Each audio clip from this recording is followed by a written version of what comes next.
Today, we're diving into a really fascinating and honestly a pretty troubling paradox coming out of Pakistan.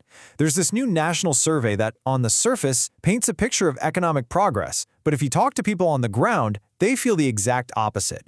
So using the data from that very survey, we're going to unpack why that is. So let's just start with this number, plus 97.8%. That's how much the average household income in Pakistan has apparently surged between 2019 and 2025. I mean, it's practically doubled. You see a number like that and you think, wow, that's incredible news, right? And, well, that leads us right to the huge question at the heart of all of this. If the official numbers say people are earning so much more money, why is the actual day-to-day experience for so many people one of real economic hardship? That's the puzzle we're here to solve.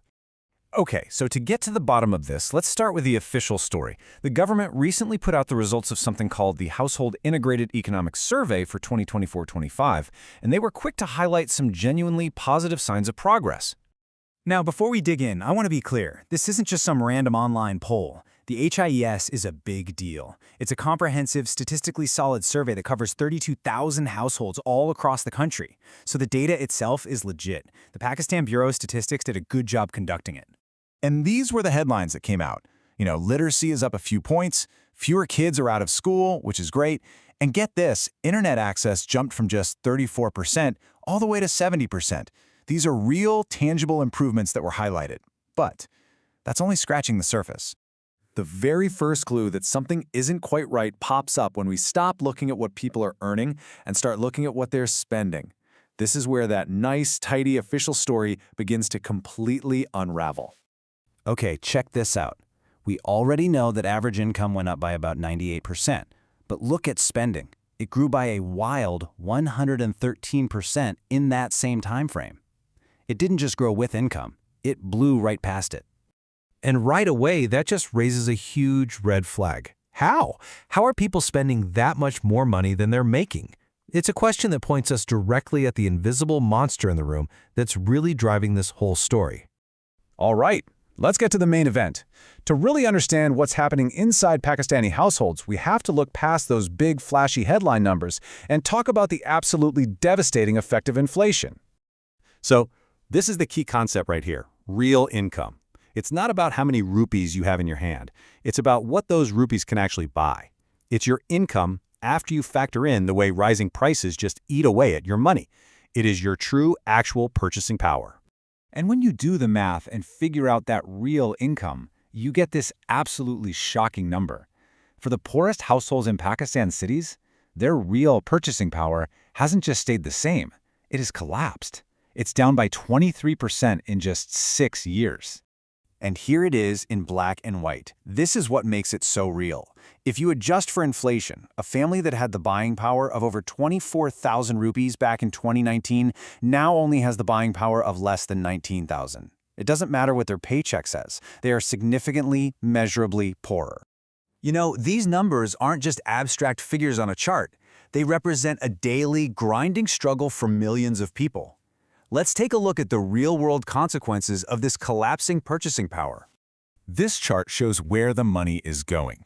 For an average household, more than 36% of their entire budget is spent on just one thing, food. It is, by a huge margin, their single biggest expense. So any pressure on food prices is going to hit these families the hardest. And this is where the paradox becomes a real tragedy.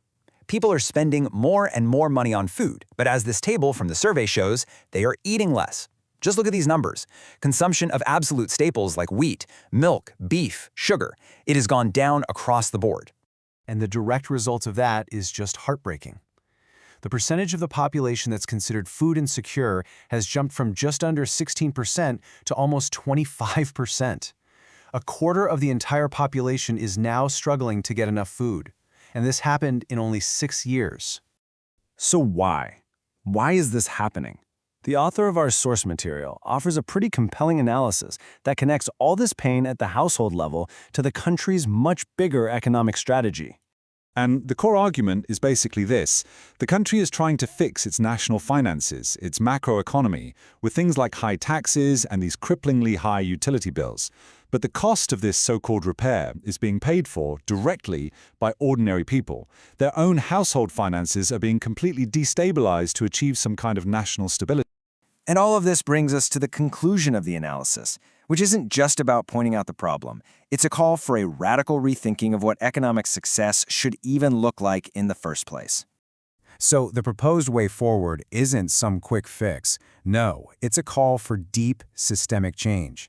We're talking about fundamental structural reforms, building a real national consensus through dialogue, and creating a long-term development plan that is actually protected from the day-to-day chaos of politics. And honestly, this one quote from the source material just says it all perfectly. It argues that the true measure of a country's success isn't about whether you secured the next big international loan. It's about whether the poorest families are actually seeing their quality of life, their real income, get better. So we're left with this final thought to chew on. For any country, really, what is the right way to measure success?